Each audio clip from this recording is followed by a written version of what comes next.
Evolution. I have just finished playing Claire's Sanctuary DLC. This is actually the second island from the DLC, and I have to say, yeah, it's pretty fun. These two baryonyx are fighting. Don't mind them. They're just finding out who's the alpha. There you go. The baryonyx 3 is apparently the alpha, and I also have a couple of stickers. There we go. So, yeah, Claire's Sanctuary, the newest DLC for Jurassic World Evolution. Yeah, pretty fun. Spoilers about the basic story of it. You start off on Isla Nublar. You start off in the north portion of it, which is a new playable area, where there's loads of... I think it follows the Fallen Kingdom line, or takes place around Fallen Kingdom from the Jurassic World movies, and you basically start off trying to cure whatever illnesses the dinosaurs have, and then you have to choose, they're all herbivores, so you don't have to worry about a rogue Spinosaurus or anything like you do on Isla Sorna in the main game, and they're all ill with some sort of disease, and you start off with a very little base of operations, and you have to research the cure, do a couple of missions on there. It doesn't take very long, and then go around and tranquilize all of the animals, cure all of the animals on Nublar North. And then comes the difficult part. You've got to choose 8 of the dinosaurs to save. Not 8 complete species or complete herds. No, just 8. Just 8 dinosaurs. And during the course of the missions, you have been given 3 carnivores. Combine that with the 12 herbivores species that are on the island. That's a total of 15 species, and you can only save 8 of them. It was difficult to choose which ones to save, because of course you can only choose 8 dinosaurs. What do you choose? You choose your favourites, and it was a very difficult decision coming down to the final few dinosaurs, because I only had one helicopter left to save a dinosaur, and I couldn't choose between a Corythosaurus or an Ankylosaurus. Now, as to which dinosaurs you choose, it doesn't really matter, because you will get more dinosaurs on this island sanctuary. However, you can't get the dinosaurs that go extinct on when the volcano erupts. I had already chosen the 3 carnivores, which are the baryonyx, the Ceratosaurus, the Carnotaurus, and which was the new one? It's the new dinosaur from this DLC, the Albertosaurus. There you go. So these happy chappies. So I saved the 3 carnivores to get a spread of carnivores, so I'm not left with all herbivores. And then I chose a broad spread of herbivores.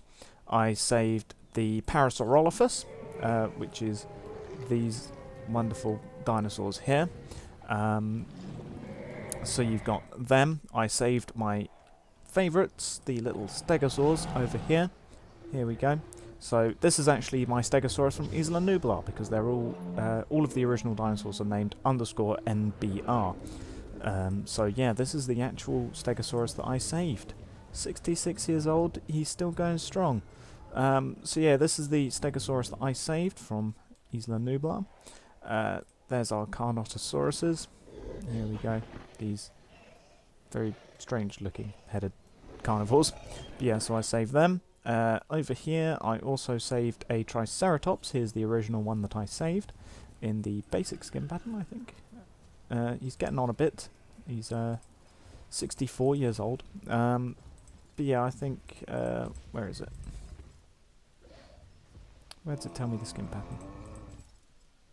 Oh, there we go, coastal. So no, this is a coastal skin pattern. But yeah, so I saved him, and then we've got a Ankylosaurus that I saved. This was the one that I decided to save instead of the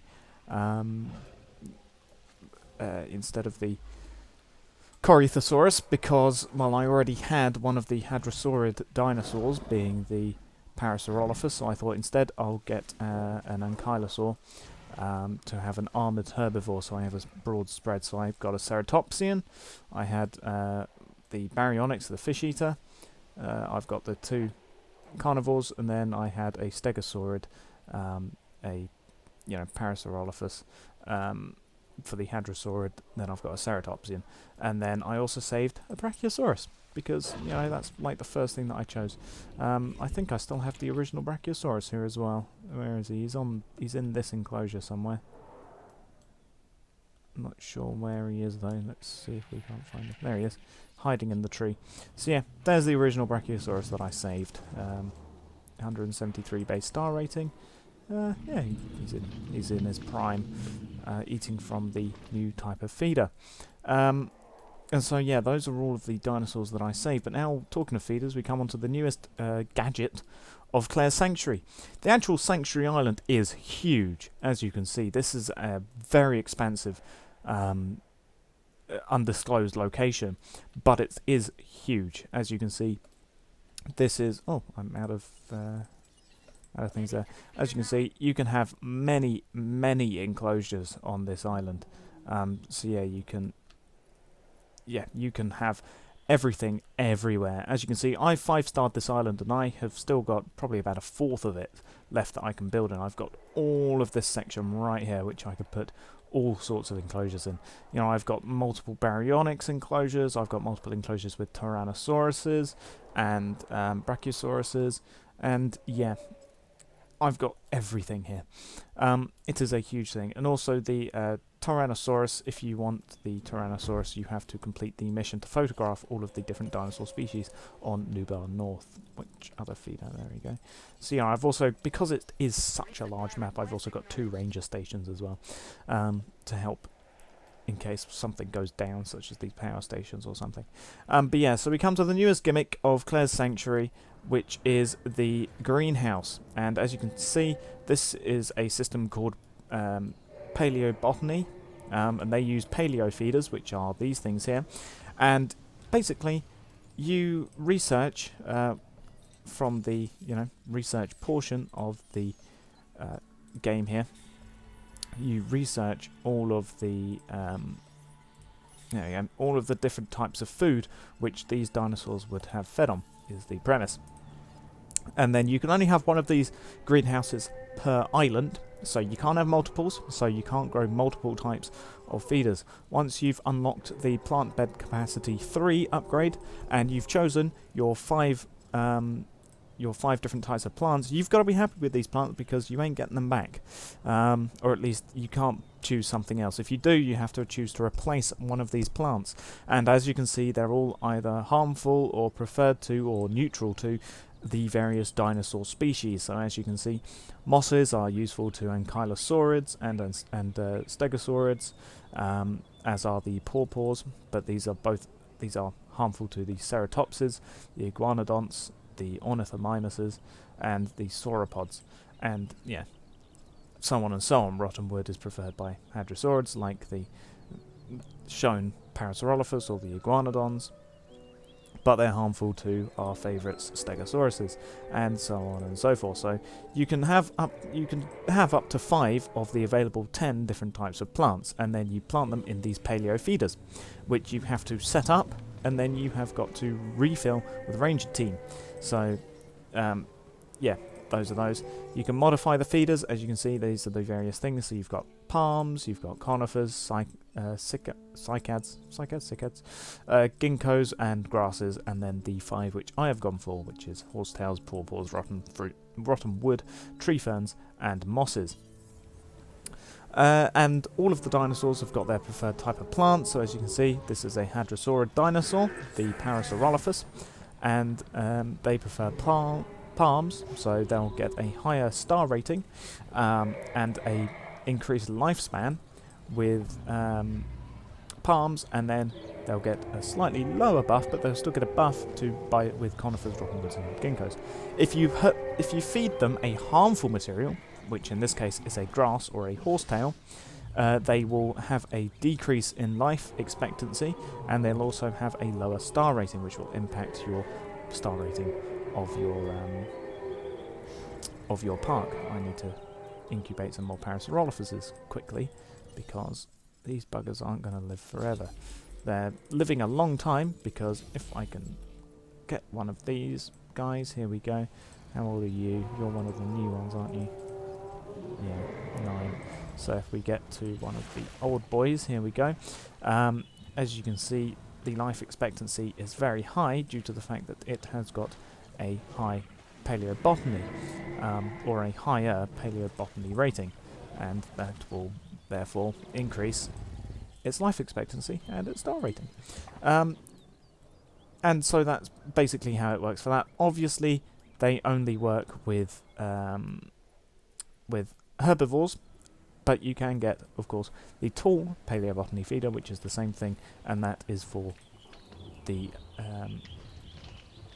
sauropods, basically, because he's just had his food taken away. Oh, the poor Brachiosaurus. Oh, he just wants some food. There we go. So yeah, as you can see, this guy has got a 2-level satisfaction rating, which means he's got a 30% increase to his lifespan and a 30% increase to his base star rating.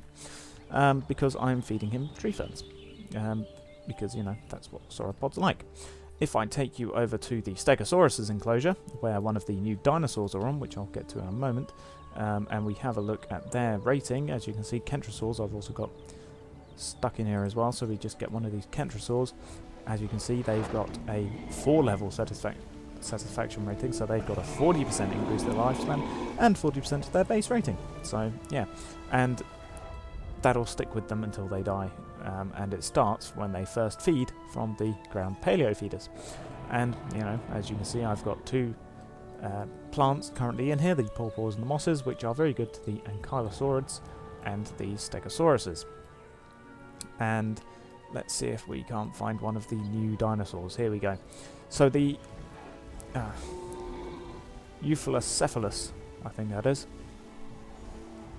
Euphalocephalus dinosaurs, yes. But yeah, they're a type of ankylosaurid dinosaur, as you can see from the massive club and the armoured plates on it. And yeah, this is one of the new dinosaurs from the Claire's Sanctuary DLC. Yeah, he's a nice enough little dinosaur. And the good thing about these is that unlike the ankylosauruses and the polacanthuses, and all of the other ankylosaurid dinosaurs that we've had, these guys are actually sociable. You need 2 or more of them in the same enclosure for them to not be lonely, and they like having a large enough population.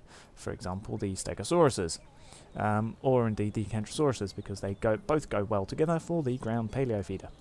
So yeah, those guys are all happy there. As for the other new dinosaur, as I think the sun is coming up, or is it setting? I think it's coming up. The new dinosaur, where is he? See if I can find one. Use the map. There he is. The Albertosaurus.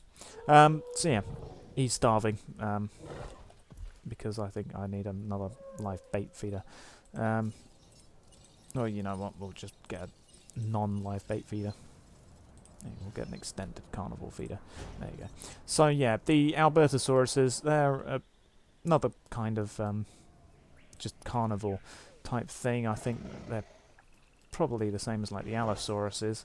Let's see if it can't tell me. Oh no, it just says it's a large carnivore. That's all it says.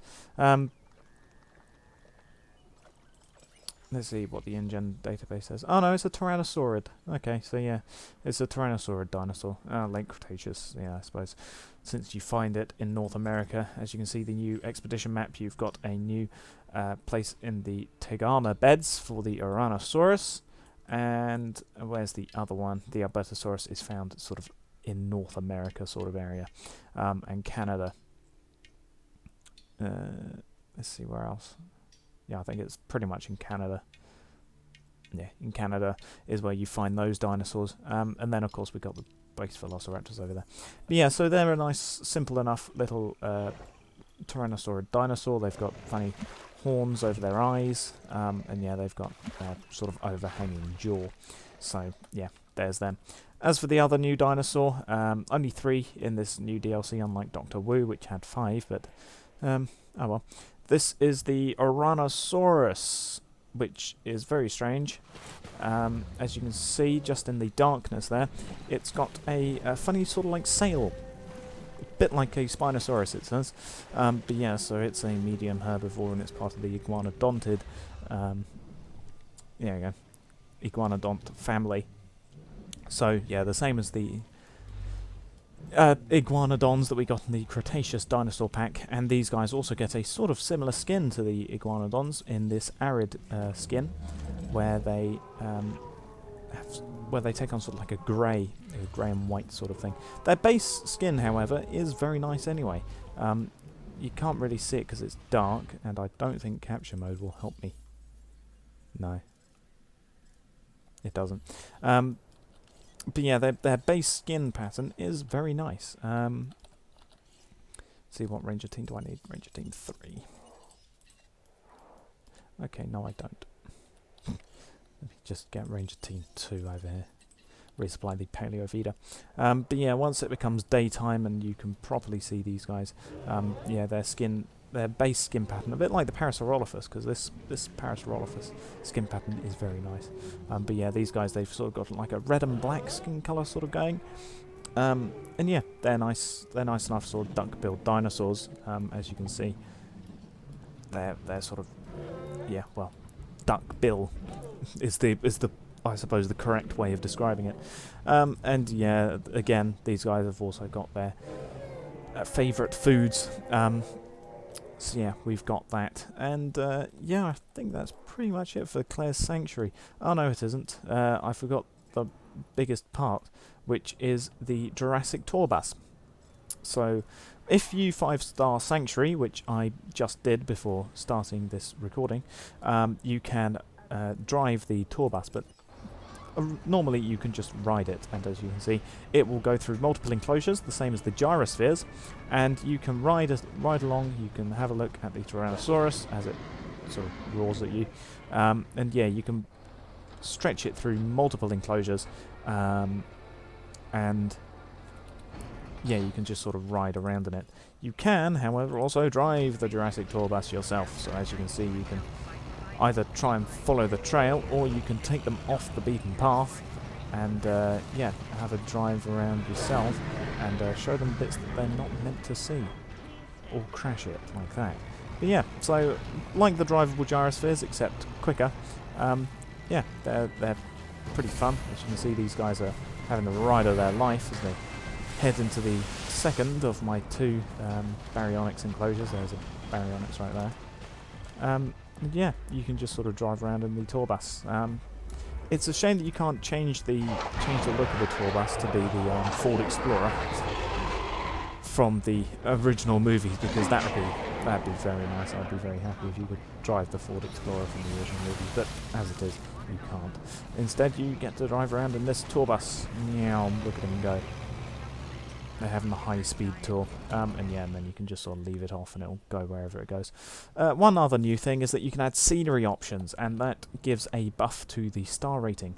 As you can see, I designed this nice little enclosure for the baryonyx in order to 5-star the park, and you can now choose what flooring is going to go on there, basically. So you, instead of just having sand, you can have what do you mean Ranger Team 2 can't find a thing? Did I not? Yeah. Fine, there you go. Have a thing there, you go. And that. So yeah. As you can see, this has got a bunch of scenery on it. You can change the landscaping of the ground, so you can have sand, you can have dirt, you can have rock, or you can have the default grass, and you can make nice little oases like this. Not only that, you've got various types of things alongside forest, whereas you used to just have forest and remove forest. You've now got various plant life, so you can have crag to go with rock skin patterns for dinosaurs and rock landscaping. You've also got vibrant for the same sort of stuff, grassland, which is normal, and then coastal for going up against the sides of watering holes and stuff. Not only that, you can also place rocks and you can place trees. As you can see, I just need to get rid of our poor old dead dinosaur. What is it? Another Parasaurolophus? No, it's a Stegosaurus. Okay. Let me just incubate another Stegosaurus. There we go. 1 million each. But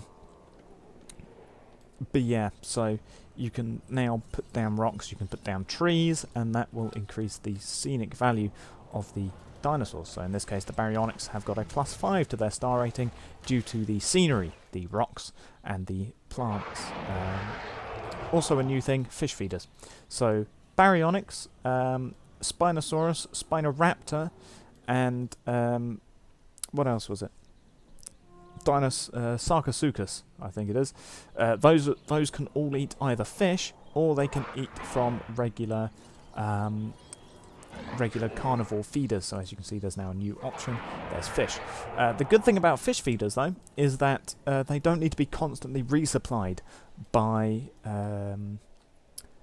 ranger teams. You know, they don't sort of go off, as it were, because the fish are just alive. They'll just keep on swimming around until something eats them. So yeah, they don't need topping up as often. If you decide to move your fish-eating dinosaur from the enclosure elsewhere and then reintroduce it later, the fish won't have gone off. The fish will still be there, and they won't need resupplying. Maybe we can we might be able to see the baryonyx here going for a bite. Let's go into capture mode. So as you can see, the various dinosaurs do have different animations. Oh, I thought he was going to start eating some fish. Also, you can zoom in on capture mode. There he is. Whee! Anyway, wonderful. The dinosaurs have got various animations. The 3 larger carnivores will all reach over the sides of the fish feeder and start eating. Spinoraptor will actually jump onto the side and eat from the side, which is a nice little thing there. But yeah, so those are all of the new real features. You know, Jurassic Tour, which is a nice thing, and you can make all of your enclosures look very wonderful. And I mean, well, look at this. Isn't this wonderful? There you go. So yeah, there's that, and that is Claire's Sanctuary, and that is Jurassic World Evolution. I'll thank you all for watching, and goodbye.